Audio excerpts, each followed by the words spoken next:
2. The problematic of synthetic judgment. 2.1 Mathematical foundations. Regarded as he has been as a philosopher of subjectivity, the most organized criticism of Kant understandably sprang up from the philosophy of science. As I have been contending, however, one of the most crucial points of Kant's scientific thinking was the problematic of the other, and this aspect has been overlooked. Kant's theory of mathematics in particular has been not simply misunderstood but consistently disdained. Here I would like to argue against this stance vis-à-vis mathematics and illuminate the brilliance of his critique. Kant detected synthetic judgment in every domain of thinking except for logic, the domain of tautology. Mathematics was no exception.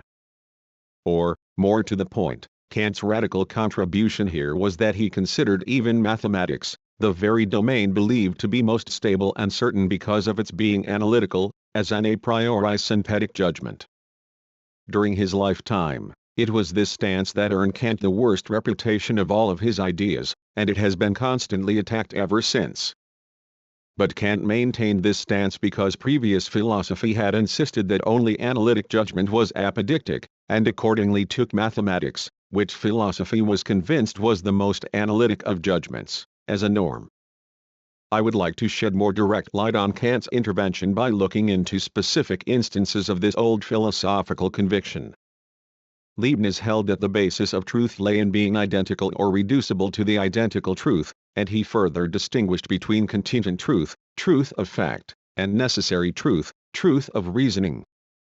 In contingent truth, the predicate is contained in the concept of the subject. Nevertheless, contingent truth cannot be reduced to an equivalency or identity between subject and predicate, and thus it can never be proven, what Leibniz expressed as continued resolution. Still, according to Leibniz, only analytic judgment is true.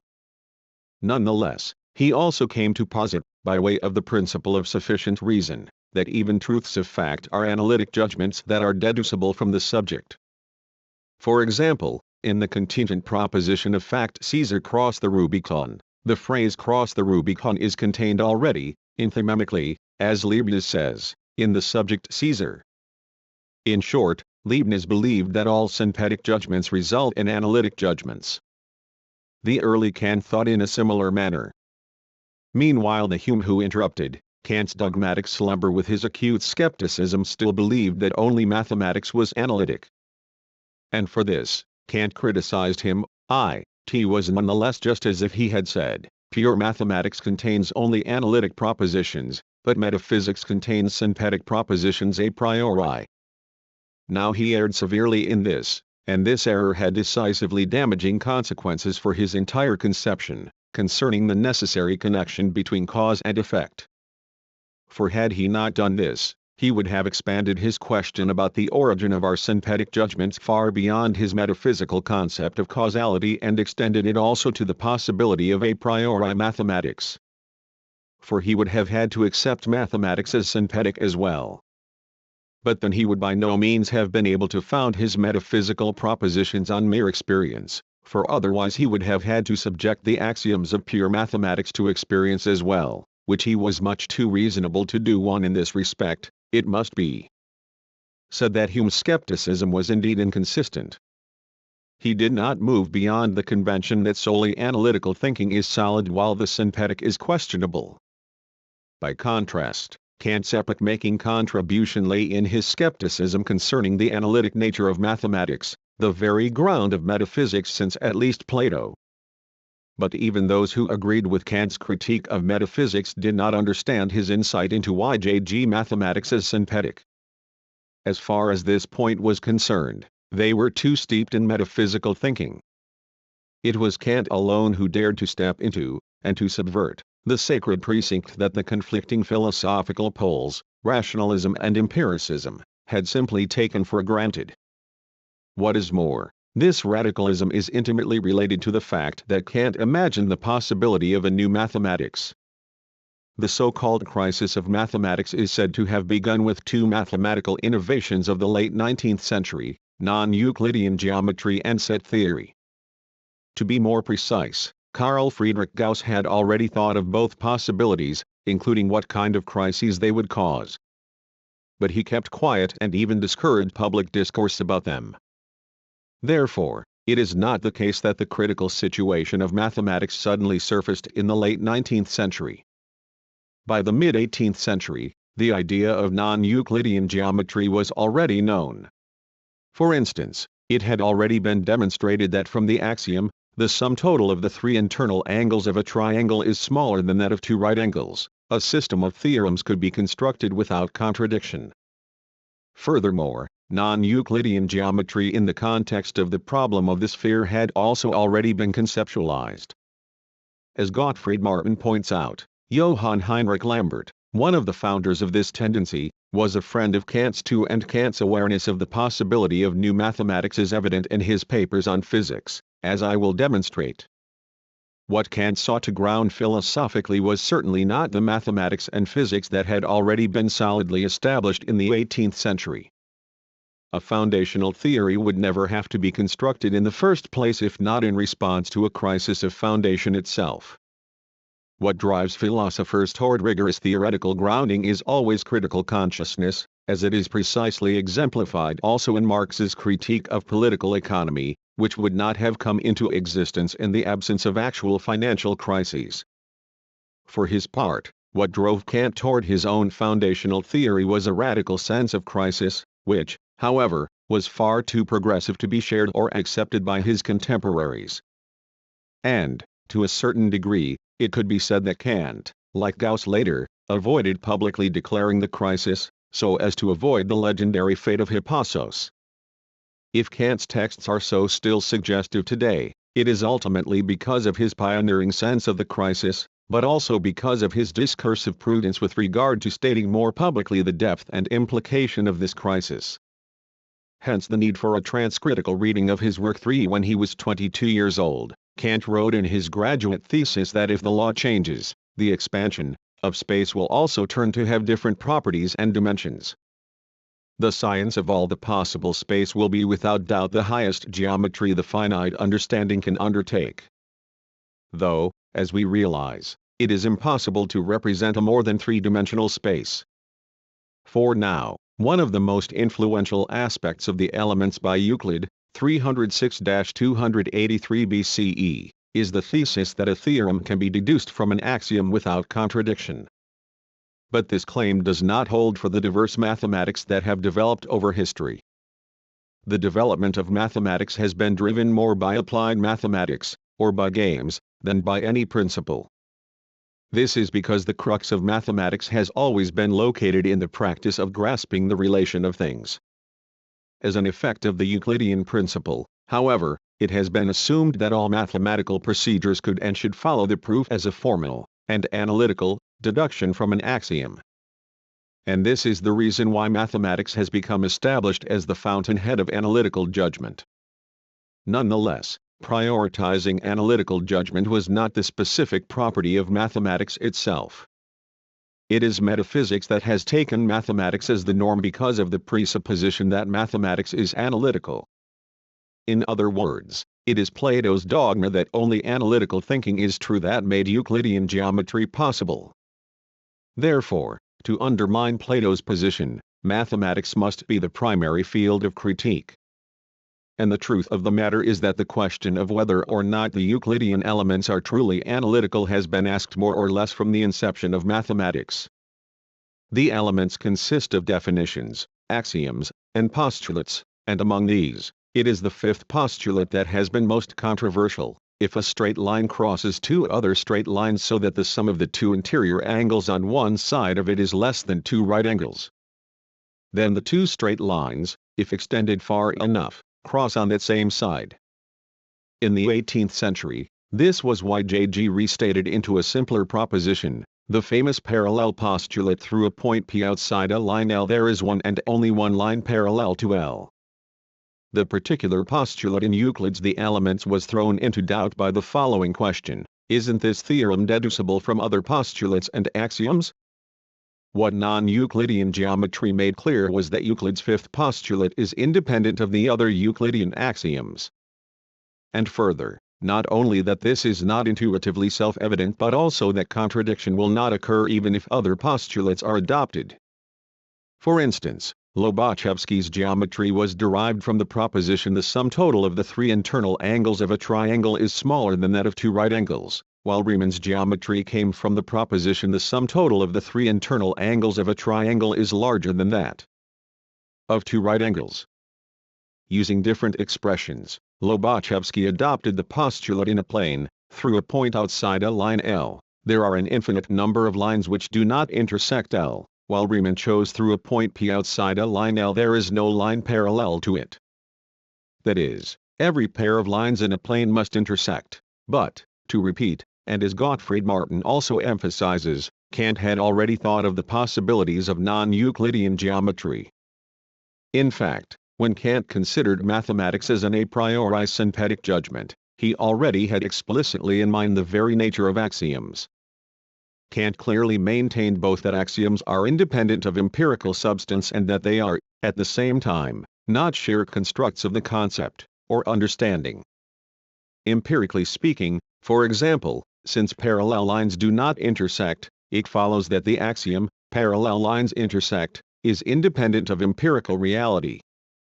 Viewed from the Leibnizian standpoint, within the concept of the triangle, read the subject, what is already included is the predicate, the sum total of the three internal angles of a triangle is equal to that of two right angles. Therefore, non-Euclidean geometry is just a reductio ad absurdum. From the Leibnizian standpoint, axioms as such had been obstacles, so he had sought to do away with them, but in vain. Kant thought of the problematic of axioms in a much more sophisticated manner. He explained the difference between analytic judgment and synthetic judgment in two ways. Analytic judgment is where the concept predicate is included in the concept subject, and it can be proven only by the law of contradiction. In contrast, synthetic judgment requires something other than the law of contradiction.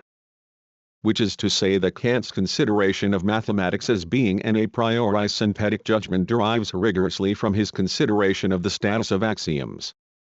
Thus Kant opposed the reduction of mathematics to logic. Kant notwithstanding, however, the concept that mathematics is an analytic judgment proved itself not to be easily shaken. A notable example is the later 19th century logicism of Friedrich Russell, which expressed the clearest conviction that mathematics be logical. Russell, in particular, was this delusion's prime proponent. On the one hand, he was an empiricist like Hume. On the other, he insisted that mathematics was analytical. As he put it, the proof that all pure mathematics, including geometry, is nothing but formal logic, is a fatal blow to the Kantian philosophy. Kant, rightly perceiving that Euclid's propositions could not be deduced from Euclid's axioms without the help of figures, invented a theory of knowledge to account for this fact. And it accounted so successfully that, when the fact is shown to be a mere defect in Euclid, and not a result of the nature of geometric reasoning, Kant's theory also has to be abandoned. The whole doctrine of a priori intuitions, by which Kant explained the possibility of pure mathematics, is wholly inapplicable to mathematics in its present form. 5. Russell's seminal account is deeply biased by the erroneous belief that Kant pursued mathematics in the context of pre-non-Euclidean geometry. But Kant's mathematics was already far beyond the assertion that it was wholly inapplicable to mathematics in its present form. At the end of the day, it was sooner Russell's 20th century logicism, all pure mathematics are nothing but formal logic, that had been proleptically ruptured by possibilities conceived in the 18th century by Kant. During the 20th century, the foundational theory of mathematics diverged into three main sects: logicism, formalism, and intuitionism. An intuitionist, Luitzeneggertus Jan Brouwer, took a finitist stance, as opposed to treating infinity as substance. In his view, although the law of classical logic was based on finite sets, people had mistakenly come to apply it to infinite sets, forgetting its true origin. He further argued that the crucial law of the excluded middle, either a proposition A or its negation non-A must be true, precisely cannot be applied to infinite sets. The law of the YJG excluded middle is used in the manner, if the hypothesis, it is not A, falls into a paradox, the proof, it is A, is achieved. This type of proof is functional only in finite cases, but not in the case of infinite sets. Finally, Brouwer held that the paradox that occurs in infinite sets is due to abuse of the law of the excluded middle. And about this too, Kant had something important to say. Kantian dialectics and critique of pure reason present how antinomy occurs due to the abuse of the law of the excluded middle. Kant distinguishes between negative judgment, he does not die, and infinite judgment, he is immortal. Although the infinite judgment is an affirmative judgment, it is commonly mistaken for a negative one. Similarly, the proposition, the world is not bounded, is deemed equivalent to the proposition, the world is infinite. The law of the excluded middle is functional in the case of the world is bounded or not bounded, but not in the proposition the world is bounded or infinite, in which both propositions can be false. Thus Kant revealed that the law of the excluded middle inexorably falls into paradox with respect to infinity. But arguably the most radical paradox of contemporary mathematics derives from Georg Cantor's theory of infinite sets, especially his attempt to treat infinity as a number. And this paradox too, whether Cantor himself was aware of it or not, is intimately connected to Kant's theory of antinomy. In order for a universal proposition to be established, for instance, it is sine qua non to collect instances indefinitely. And this act will never reach the point where everything is collected, where the infinity is attained. Since ancient Greece, elementary logic has always taken the example of syllogism, all humans die. Socrates is a human. Therefore, Socrates dies. In the strict sense, the proposition all humans die is a generality, indefinity, based upon experience, and not universality, infinity. There may be a man who does not die. But, in terms of the procedure of proof, unless counter-evidence that there is a man who does not die is actually posed, the proposition can be deemed a scientific truth. It is totally unlikely that such counter-evidence could ever be posed in reality, however, it should still be considered a possibility. It is at this point that the other has to intervene as the ultimate ground for a universal proposition to be established. The concept of universality itself inexorably introduces the problematic of the other. The domain of mathematics is not exempted from this, though those who considered mathematics as a type of analytic judgment sought to do away with it. Famously, the paradox of contemporary mathematics derived from Cantor's theory of sets that sought to grasp infinity itself as a number. And this must have some link to Kant's theory of antinomy, though Cantor did not think that way. According to Martin, the closest approximation to Kant's approach among all contemporary theories of mathematical foundations is intuitionism. Intuitionism acknowledges only finite objects, namely, those that can be constituted. In Martin's words, if we are trying, from today's point of view, to understand Kant's explanations about the constructive character of mathematics, then we have to be aware that we are using facts which Kant hadn't yet known in this precise way. Such an explanation of Kant based on our contemporary insights nevertheless seems to be possible because the intuitionists themselves accept this relationship with the Kantian premises. Given this, the Kantian thesis of the intuitive character of mathematics means the limiting of mathematics to those objects that are constitutable, konstruierbar. From here, Kant's position towards Euclidean geometry can be made clear. We have already said that even many Kantians passionately contested the possibility of non-Euclidean geometry. Certainly this protest had a certain justification in Kant's positions, but things are much more difficult here than one first assumed. They became even more burdened because of the fact that Kant, just like Gauss later, neglected to speak of non-Euclidean geometries. And when we view the battles provoked by the introduction of non-Euclidean geometries, we must indeed say that Kant was right to be cautious. There can be no doubt, however, that Kant himself was quite clear about the fact that, in geometry, what is logically possible goes far beyond the realm of Euclidean geometry. But Kant held fast, even if presumably erroneously, to one thesis. What goes beyond Euclidean geometry is logically possible, it is true, but it is not constitutable. This means that it is not intuitively constitutable. And this means, in turn, that for Kant it does not exist mathematically. only Euclidean geometry exists in the mathematical sense, whereas all non-Euclidean geometries are mere thought objects. 6. From this standpoint, Martin reinterprets the significance of Kant's having deemed mathematics constitutive.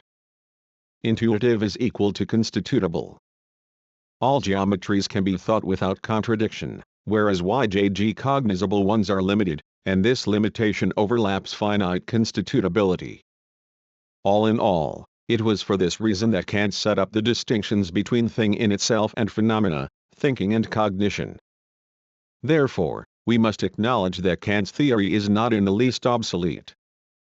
Indeed, it assumes a strong position in contemporary theories of mathematical foundations. Kant was aware that by taking up any axiom, an alternative geometry could be produced without contradiction. Yet, at the same time, he did consider space and time, the basic forms of sensuous intuition, to be Euclidean. For this reason, he is thought to have grounded Euclidean geometry and Newtonian physics philosophically. Moreover, his thinking has even been used as a basis to counter non-Euclidean geometry. But, as I have been arguing, just the opposite is closer to the truth. His starting point was that, in order for non-Euclidean geometry to be constituted, Euclidean geometry was a sine qua non. One of the methods to prove the consistency of an axiomatic system is to appeal to an intuitive model. For example, in Riemannian geometry, the axiomatic system takes the sphere of Euclidean geometry as its model. It then assumes a plane to be a sphere in the Euclidean system, a point to be a point on the sphere, and a straight line to be the greater circle. By so doing, the individual axioms of Riemannian geometry can be transferred into the theorems of Euclidean geometry. Which is to say that, inasmuch as Euclidean geometry is consistent, so too is non-Euclidean geometry. However, since the consistency of Euclidean geometry cannot be proven in and of itself, one has to appeal to intuition, after all. Thus the problematic of non-Euclidean geometry eventually circles back to Euclidean geometry. One should note in passing, however, that the crux of the formalism of David Hilbert lies in jettisoning this problematic and its procedures. In his Foundations of Geometry, he insisted that not only Euclid's fifth postulate but also other definitions and postulates are by no means self-evident truths, in part because concepts such as point and straight line have no meaning in and of themselves. So Hilbert formalized mathematics into symbolic logic. This is not to say, however, that just any geometries can be constituted. He set up a precise standard of judgment as to whether or not three measures can be satisfied within any axiomatic system. 1. Completeness, all theorems can be derived from an axiomatic system. 2. Independence, there are theorems which can no longer be proven if any proposition is extracted from an axiomatic system. And 3. Consistency, it is impossible to prove mutually contradictory theorems within an axiomatic system. Hereby, Hilbert sought to ground mathematics, not by intuitive self-evidence, but solely by theoretical consistency. For this, he was criticized by intuitionists. But to adhere strictly to intuitionism would inexorably limit the territory of mathematics. In response, therefore, while Hilbert did adopt the finitistic stance advocated by intuitionists, he also still sought to ground mathematics without resorting to intuition. This was the so-called Hilbert's program, and it was basically Kantian in inspiration. Finally, however, Kurt Gödel pushed Hilbert's program literally to the limit, by demonstrating that it, particularly its third standard, falls inexorably into self-referential paradox. 7. Gödel's proof was executed within a persistent formalism in its argument that, inasmuch as formalism is taken for granted as a premise, it automatically reveals its paradox. And this argument also helped implement the rupture of Russellian logicism. The basic lesson of Gödel's proof is that mathematical truth is not necessarily expressed within the formal axiomatic system. In other words, there can be truths which are not formally grounded. But an additional lesson, arguably equally important, is this: inasmuch as a mathematical system is consistent, it cannot prove its own consistency. Yet we neither need to lament nor get overly excited by the absence of the mathematical ground Gödel revealed. The dream of achieving a solid foundation by way of a formal axiomatic system was never inherent in mathematics itself. This dream was informed by metaphysics, for which only analytic judgment is sound. And it was metaphysics, in this precise sense, that Kant sought to undermine. But inasmuch as metaphysics relies on mathematics, this critique first had to be executed in mathematics, before throwing the result back into philosophy. Gödel's meta-mathematical critique had such a function in the history of mathematics. In this sense, Gödelian deconstruction can be connected to Kant's ch2 transcendental critique. In any case, what I want to stress is that, from today's standpoint, Kant was entirely correct when he deemed mathematics a synthetic judgment. As Kant maintained, synthetic judgment is an expansive judgment, Erweiterungsurteil. And so it is that mathematics has developed in the past and will continue to do so in the future. In his later years, Wittgenstein spoke of mathematics as a motley bundle of inventions.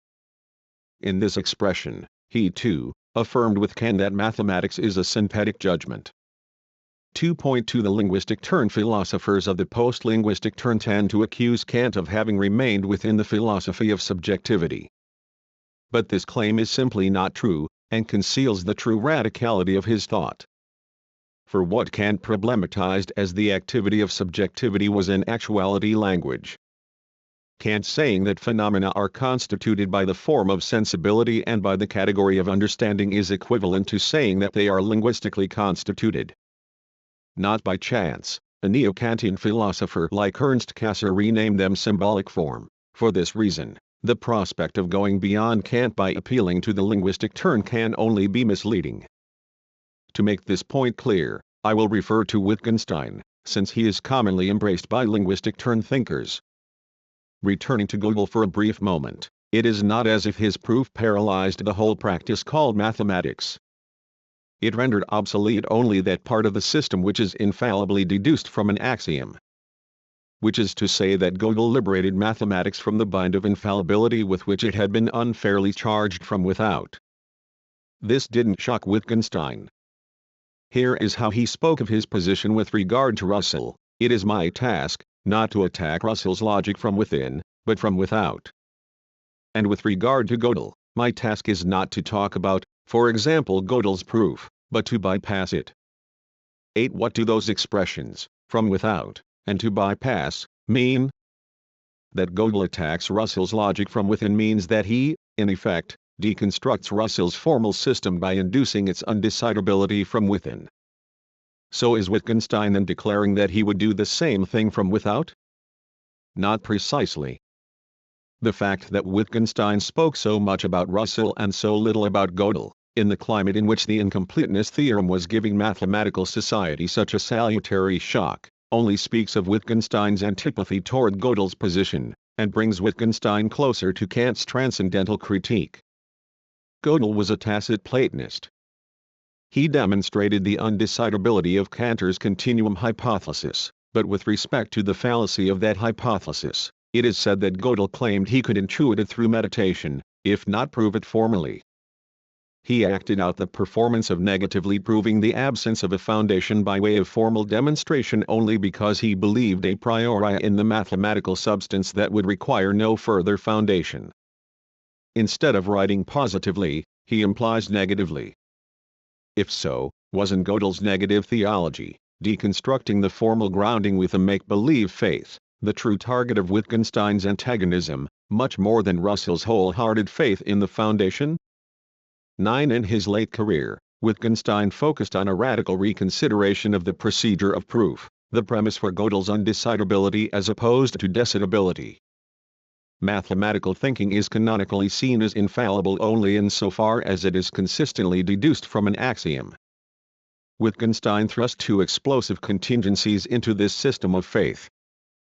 The first of these contingencies is the practical and historical nature of mathematics, namely, the index of its heterogeneity and excess, which cannot be reduced to a basic axiomatic system.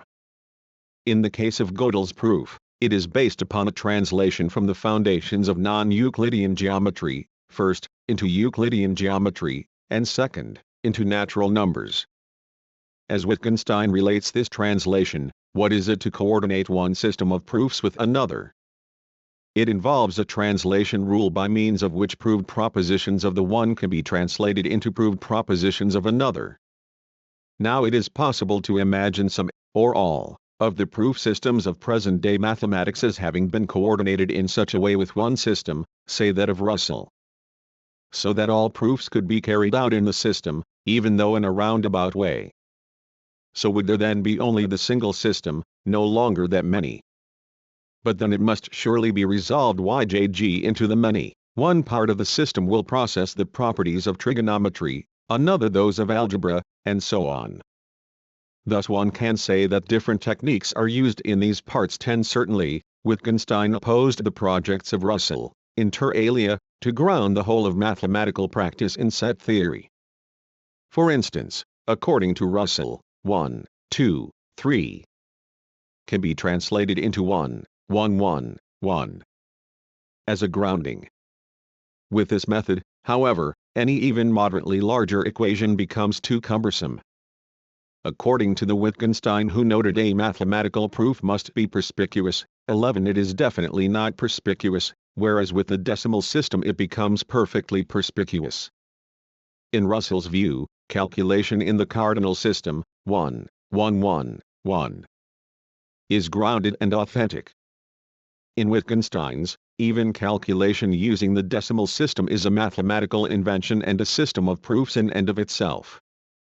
I want to say that, if you have a proof pattern that cannot be taken in, and by a change in notation you turn it into one that can, then you are producing a proof, where there was none before.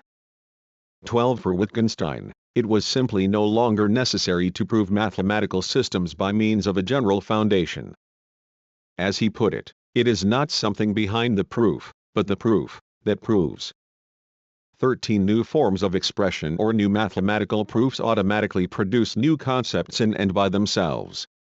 For example, now surely one could simply say, if a man had invented calculating in the decimal system, that would have been a mathematical invention, even if he had already got Russell's Principia Mathematica.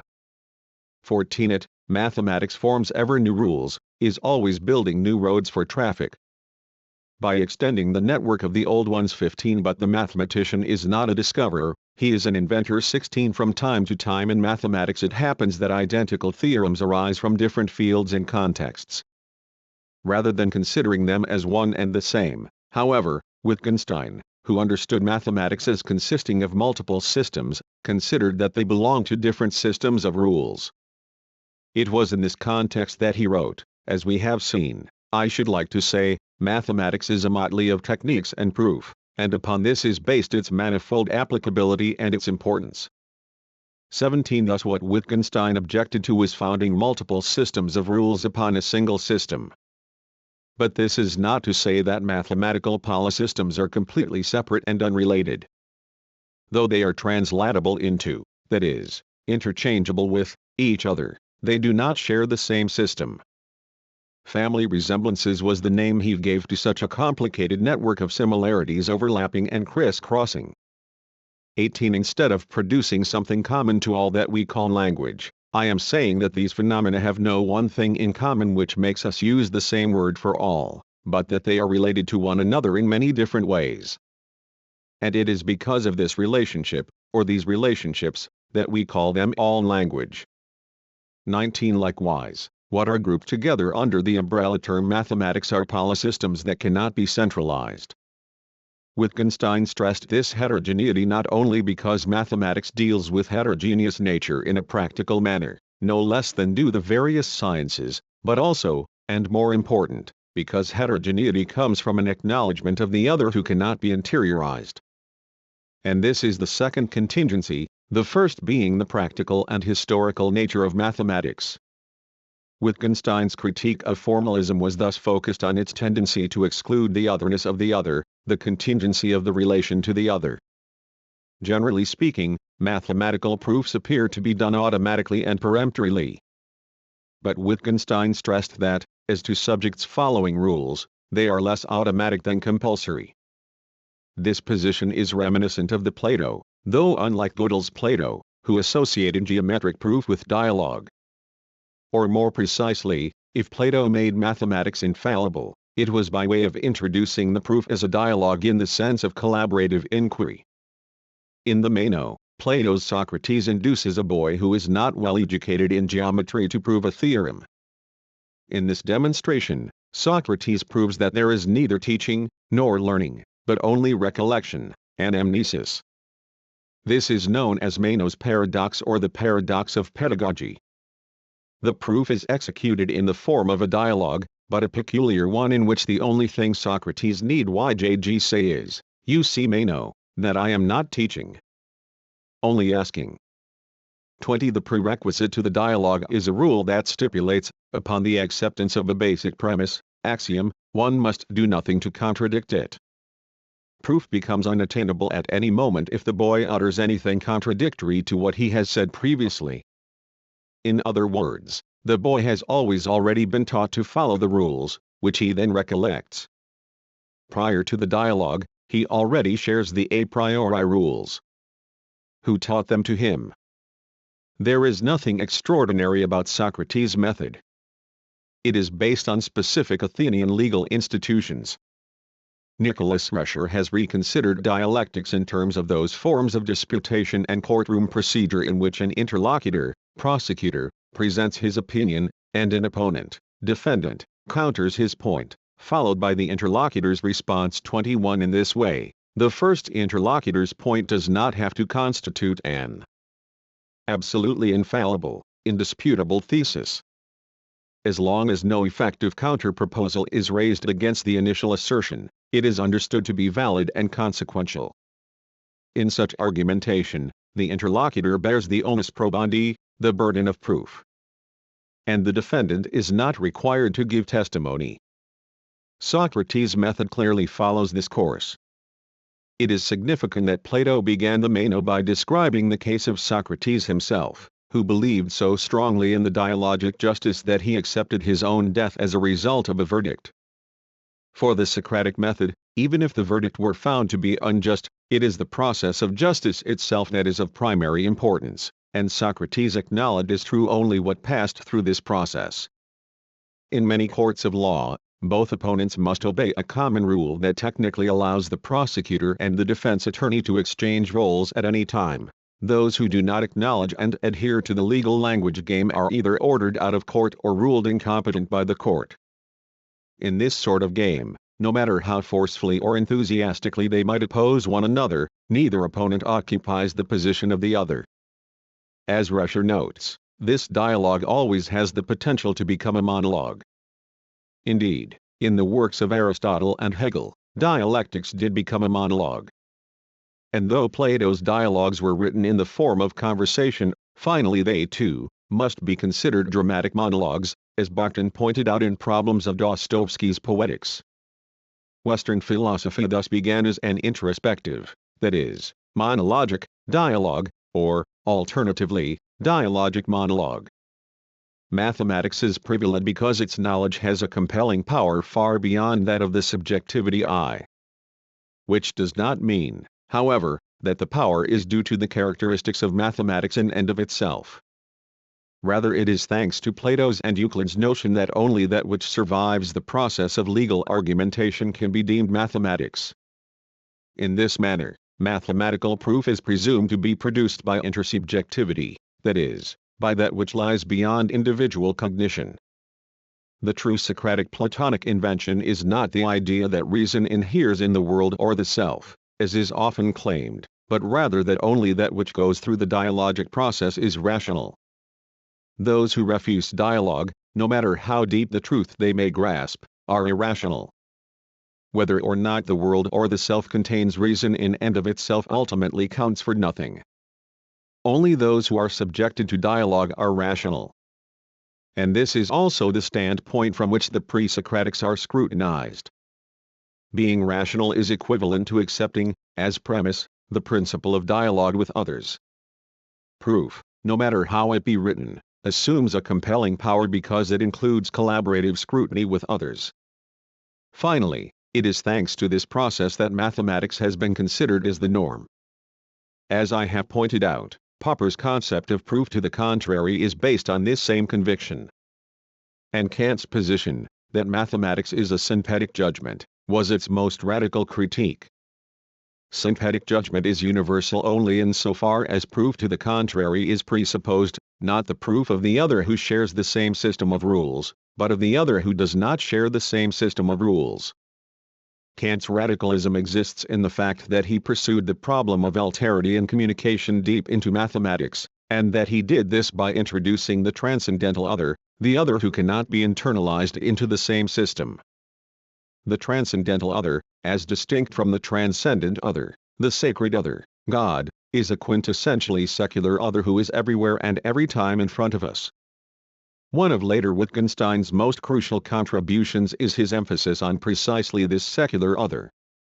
ch2 part of Wittgenstein's skepticism was aimed at the dialogue that supports the specifically metaphysical foundation of the mathematic proof. The Wittgensteinian skepticism is connected to the cognition that mathematics, qua motley of various systems of rules and proofs, cannot be deduced to a single system of rules, if mutual translation is possible. And his target extended beyond mathematics to the language game in general. But, at the same time, one should not forget that the privileged position of mathematics, along with its metaphysics of proof, remained his primary target. Without this aspect, what we would have would be just another mundane language game. Wittgenstein was skeptical of the Platonic dialogue because it did not take the true other as its counterpart, and thus could always be converted into a monologue. If a stranger, an ostensible other, can be internalized, it is because he or she shares the common set of rules. Strictly speaking, dialogue has to be with the one that engages the other who does not share the same set of rules. Here is how Wittgenstein posits the other who cannot be internalized: someone who did not understand our language, a foreigner, who had fairly often heard someone giving the order, "Bring me a slab," might believe that this whole series of sounds was one word corresponding perhaps to the word for building stone in his language. 22 To communicate with foreigners or children is, in other words, to teach a code to someone who does not yet know it. And in such a case, the situation is the same from the other's standpoint. To the other, I am a foreigner or a child to be taught. Communication with the other who does not share the same set of rules will inexorably take place in a teaching-learning relationship. Conventional theories of communication take for granted a shared system of rules, but in the case of communication with foreigners or children, or psychotics for that matter, such a system is absent from the very outset, or never even possible. This is no exception, but the daily landscape of human lives. As human beings, we are all born children and learn language from our parents, or their equivalents. As a result, we come to share common rules. Likewise, in our daily communication with others, we must always have incommensurable domains, though we do not always remember this surprising fact. Thus communication must, in reality, become mutual teaching. If there is a system of common rules, it is achieved only after the event of the teaching-learning relationship. In the beginning, this mutual relationship is asymmetrical. And this is the most fundamental aspect of communication. Again, this is not an anomaly, it is our daily state of affairs. Rather, the anomalies are commonly considered to be the normal cases, namely, in the dialogue that takes for granted a common set of rules, as one big merry party or symposium. Therefore, Wittgenstein's introduction of the other into his reflection on communication is equal to having reintroduced the initial asymmetric relationship, the one so charged with impossible crossings. In this context, teaching has nothing to do with authoritarian hierarchy, because the teaching, or psychoanalytic, position is the lesser one, subordinate to the others, or analysand's, demand for understanding. In the context of the political economy, teaching is selling one's knowledge to the other. Marx made this fundamental point very clear in his theory of exchange: the individual commodity never contains the substantial value that classical economists claimed was immanent in it. It cannot have a value, or even use value, if it is not sold, exchanged. And, if not sold, it is a thing to be simply discarded. The selling position is subordinated to the choice of the buyer, the possessor of money, and their mutual relationship is the epitome of asymmetricity. To Wittgenstein, the someone who does not understand our language, a foreigner, is not simply one among just any example he might have taken. It is the very other, the sine qua non, in relation to his methodical doubt. To borrow an example, when I shout, "Bring me a slab," I may believe in the existence of a meaning internal to my utterance, but if it means building stone to the other, the internal signification is proven to be null and void. Wittgenstein's other is he or she who precisely nullifies this entire internal process, the one who appears as a bizarre skeptic. To adopt Saul Kripke's expression 23 in his early career, Wittgenstein had famously concluded, "Whereof one cannot speak, thereof one must be silent." 24 In that case, whereof one cannot speak meant art and religion, but not yet science and math. In this issue of categorical distinction, it is fairly easy to associate Wittgenstein with Kant. For instance, in Wittgenstein's Vienna, 25 Alan Yannick and Stephen Tullman have little trouble in describing how Wittgenstein developed his thinking in the Kantian/Kierkegaardian atmosphere of Vienna, and the character traits he developed there never changed, even throughout his later working life in England, including, initially, with Russell. But what about Wittgenstein's later work? In his theory of the language game in Philosophical Investigations, he bent the disciplinary division between science, ethics, and art, making it look, perhaps, as if he had finally distanced himself from Kantianism. However, the core of the Kantian critique has nothing substantial to do any categorical divisions. Instead, it lies in the introduction of alterity into the architectonic of the categorical universe. If this is true, then the later Wittgenstein is even more Kantian than early Wittgenstein.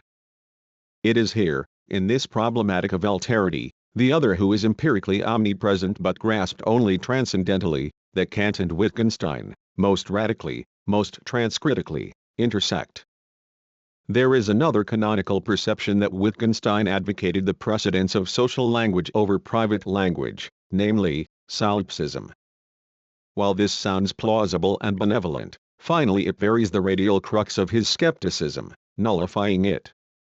Wittgenstein's skeptic really attacks only the tacit solipsistic nature of intersubjectivity or dialogue, whenever it takes the form of apodictic proof. It is high time for us to redefine solipsism. It is not the idea that only I exist, but that what is true of and for me is common to everyone. This apparently innocuous, but in fact draconian move functions as a tacit politics of internalizing the other. And, as tacit, it is much harder to refute or combat than more explicit moves. Furthermore, and for the same reason, I suggest that it is also high time to redefine dialogue. To repeat the main point, strictly speaking it is that which occurs between others who do not share a common set of rules, namely, that which takes place in an irrevocably asymmetrical relationship. And others are just like that, but they are different from what anthropologists call strangers, or the uncanny. As with Freud, unheimlich, uncanny, originally meant the familiar, heimlich. Herein exists the mechanism of self-projection, as in self-image. Furthermore, our other is not the absolute other that is again a self-projection. What is truly crucial and problematic to us, in contrast, is the otherness of the everyday, relative other. If these points are not taken into consideration, serious confusion will inevitably occur, as has happened with respect to Wittgenstein. His theory has been mistaken as a sort of sociological observation. One salient example is what has happened with his concept of language game. Today, it is often conflated with, and usurped by, the Durkheimian fate social or the Saussurian Langue. To be sure, in fact Wittgenstein did often use the figure of chess, much like Saussure. In Saussure, the figure shows this, first, that the essence of language exists in a form that is irrespective of the material, such as sounds in letters. And, second, that the meanings of the pieces exist in the rules of their movements, and that these are encoded within the relational system of difference that encompasses other pieces. For this reason, if the functions and arrangements of the pieces were altered, the identical set of pieces would be playing totally different games. In sum, the figure of chess suggests that language is a differential formal system, independent of references and meanings, which are themselves the products of the system. This is formalism, or at least one type. And Wittgenstein's theory of the language game was precisely poised to undermine the practical and historical nature of mathematics' very premises of this version of the formalist idea. The figures of chess, indeed of games in general, lead one to draw the inference that a rule can be presented explicitly. For instance, grammar is considered a rule of language. But do those who are able to speak, say, fluent Japanese systematically or systemically know the grammar? Most often not, including myself. Grammar was originally conceptualized as a method for studying foreign or dead classical languages. In a strict sense, grammar is not a rule but a discovered, read also, produced, regularity without which foreigners might never efficiently master a language. On the other hand, fully knowing the grammar of a language one already speaks is not merely unnecessary but also simply impossible for the speaking subject. Before the advent of modern nationalism, people in Europe and elsewhere might never have dreamt that their vernacular languages could have grammars, let alone grammars imposed upon them, not to mention other kinds of rules. Yg, a rule of a language is discovered from the point of view of foreigners who need to learn, not of those who speak it. Which is to say that I do not need to and cannot know the grammar, say, of the Japanese I am already speaking. At the same time, however, I can point out the grammatical mistakes in foreigners' speech. Which is to say that, technically, I do know the grammar. Nonetheless, I cannot present a grammatical basis to explain the mistakes of foreigners. I can simply point out that we do not say it that way. It is in the sense that I don't know Japanese grammar. What do I know is only the use. Adults do not and cannot normally teach the rules of language. They simply talk to their infants. When the infants begin to talk, becoming mature, adults either correct their mistakes, or just laugh. While adults do not know the rules as rules, they practice them all the time, and by so doing they also teach. If we can teach children grammar at all, it is only because they already know that language. It is possible to say this is all that is indicated by Meno's paradox. I have just said that you are a rascal, and now you ask me if I can teach you, when I say there is no such thing as teaching, only recollection. 26. Though a rule exists, it cannot be explicitly presented. In spite of it all, however, teaching does exist. The boy who has managed to demonstrate a geometric theorem by way of a dialogue with Socrates has already been taught the rule. On the other hand, as Plato also stresses, there is no teaching, in the sense that a teacher cannot present the rules explicitly.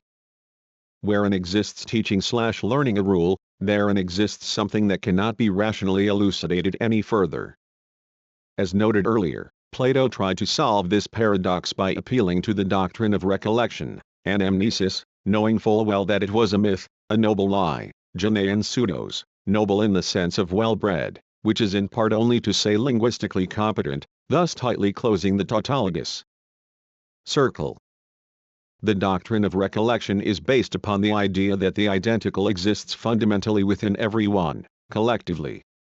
So when Kant speaks of the a priori form or category, it sounds as though he were restating the recollection of the identical. But Kant, almost uniquely, is not. His formulation of mathematics qua a priori synthetic judgment was really posed in order to refute the very idea that mathematics is an analytical judgment, namely, a proof. Synthetic judgment is posited with respect to, and to respect, the problematic synthesis of a radically split sensibility and understanding. And what renders this split is the existence of the other, of polysystems. This is what Kant sought to address with his concept the thing in itself. 2.3 Transcendental apperception. In Critique of Pure Reason, Kant seems to maintain that cognition, qua synthetic judgment, is established by transcendental subjectivity, or apperception. This does not entail, however, that cognition, for example, that of natural science, is established without the intervention of other subjects, unlike the case of art. Neither does this entail that synthetic judgment is automatically and easily established. Rather, in his critique of pure reason, Kant focuses on a specific inquiry: if cognition, which must be synthetic judgment, can be established at all, then in what form? Kant's presupposition of the transcendental subject, or apperception, has also been criticized by post-linguistic turn philosophers. But it is impossible to eradicate the problematic hold proposed by Kant, and, for that matter, by Descartes, by shedding light on thinking or the subject from the vantage point of language alone. Saussure insisted that language is a social system. If so, how can he grasp langue, which is a synchronic system? It is impossible to identify this problematic empirically, quite simply because it is impossible to survey the whole event of langue, that is, all the varieties of words used at this moment. It follows that what Saussure calls langue, to him, as French speaker, is technically the sum of all the French words he knows at this moment. In other words, Saussure's linguistics really departs from transcendental introspection. He says that langue is not substantive. It exists only in the speaking subject. He rejects the conventional account, according to which a sign expresses a certain meaning, because whenever there is a meaning to a speaking subject, then there is also a form that discriminates the meaning, and the reverse is impossible. Langue exists not as an object, but is considered to exist insofar as meanings are mutually communicated. Saussure also spoke of langue as a synchronic system, but ch2 such a whole is only presumed after the fact, from his own language experience. In the Saussurean system, and its legacy, a word is the synthesis of the signifiant, the sensible, and the signify, the suprasensible. But the crucial point here is that such a synthesis is established only ex post facto, that it makes sense to me. In the end, when Saussure suggested that form, le signifiant, constitutes a differential, relational system, the architectonic of the system tacitly took as a premise what Kant had already called transcendental apperception. It is Roman Jakobson who began to clarify this point. He opposed Saussure's notion that in language there are only differences, and without positive terms. 27 He thought it would be possible to order the phonetic organization Saussure had left in a jumble by reconstructing it as a bundle of binary oppositions. Modern specialists in the field of acoustics wonder with bewilderment how it is possible that the human ear has no difficulty in recognizing the great variety of sounds in a language given that they are so numerous and their variations so imperceptible. Can it really be that it is a purely auditory faculty that is involved here? No, not at all. What we recognize in spoken language is not sound differences in themselves but the different uses to which they are put by the language, that is, differences which, though without meaning in themselves, are used in discriminating one from another entities of a higher level, morphemes, words. Point 28. Phonemes are not the same as voice sounds. They are form that comes into existence as differentiality only after entities of a higher level are presupposed. The same can be said of morphemes, words, and even sentences. They, too, are all extracted as differentiality, or form, only when entities of respectively higher levels are presupposed. This means that structures always and tacitly are premised on the transcendental subjectivity that synthesizes them. Nevertheless, structuralists thought it possible to do away with, and even deny, transcendental subjectivity, because they presumed the existence of a function that, though non-existent substantially, makes a system, thus the zero sign. Jakobson introduced the zero phoneme in order to complete the phonemic system. A zero phoneme, he wrote, is opposed to all other French phonemes by the absence both of distinctive features and of a consistent sound characteristic. On the other hand, the zero phoneme is opposed to the absence of any phonemes whatsoever. 29 Zero signs of this sort undoubtedly derived from mathematics. For instance, the mathematical structure formulated by Nicolas Bourbaki, André Wall et al. Is a transformational rule that is not visible like form, but is an invisible function. Included as a sine qua non within a transformational rule is a non-transformational function. the zero phoneme Jacobson established corresponds to the unit element E in mathematical transformational groups. Owing to this, a bundle of oppositional relations of phonemes can constitute a structure. Levi Strauss was inspired by this assertion of the orderly composition of chaos. Structural linguistics will certainly play the same renovating role with respect to the social sciences that nuclear physics, for example, has played for the physical sciences. 30. And he applied the Kleinian group, as algebraic structure, in his analysis of the heterogeneous kinship structures among uncivilized societies. It was here that structuralism in the narrow sense was born. In the final analysis, however, the zero sign is a restatement of transcendental subjectivity, the nothingness that constitutes the structure of a system, and it is impossible to do away with it. Zero was invented in India, and originally the name for not moving a bead on an abacus-like counting board. If it were not for zero, the numbers, say, 205 and 25 would be indistinguishable. In other words, zero is opposed to the absence of any number whatsoever. It introduced the place value system. In Sanskrit, the word for zero is the same as the word for the Buddhist concept of emptiness, sunyata. It is not an exaggeration to say that Buddhist philosophy was developed around this concept. 31. When Gilles Deleuze observes that structuralism is inseparable from a new kind of transcendental philosophy, where places surpass what occupies them. 32. He neglects to add that a transcendental philosophy was already in place in the place value system. Thus structuralism began with an introduction of the zero sign, though thereafter structuralists have not bothered to examine its philosophical implications. Instead, they believed they had managed to clear out the modern thought originated in the ego cogito. By the time they thought it possible to do away with subjectivity, however, they had already and tacitly conceived of subjectivity as a premise, and then forgotten it. YJG. Returning to Saussure, one has to see the significance of his ambiguity, the source of Jacobson's discontent. Saussure advocated that in language there are only differences. He saw language as value, an idea that represented only chaos for Jacobson. It is important to note, however, that when Saussure saw language as value he had already assumed the existence of the other, that is, different systems of languages, langues. The emphasis on only differences in language was not only made in reference to within one relational system, langue, but from the beginning was also addressed without, to the existence of a multitude of relational systems, langues. Which is to say that Saussure discovered langue by way of an introspection, while at the same time presupposing the externality beyond introspection, or the alterity beyond internalization. Saussure's skeptical approach toward linguistics departed from the very sense of difference.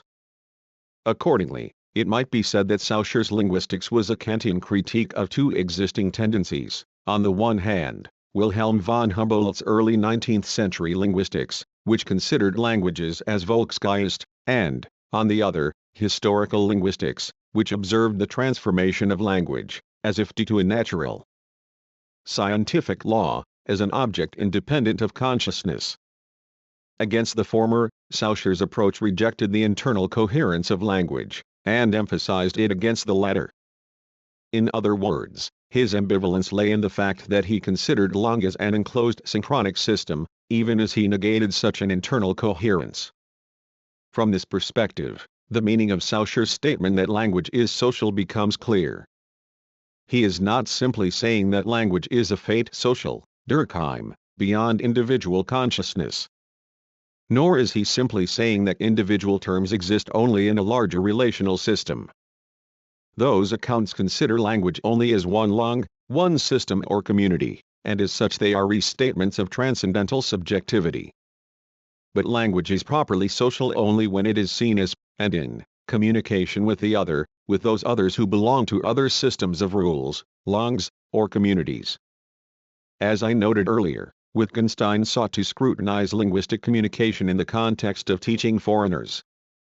He negated private language not from the conventional position that language is a rule of a community, but from a heterology that sees language in that kind of social communication wherein those who belong to different communities encounter each other. Therefore, if there is such a thing at all as the linguistic turn, It exists not in the denial of subjectivity from the vantage point of language, but rather in a discovery of subject within the doubt fostered in the field of social difference. Such is the transcritical critical place.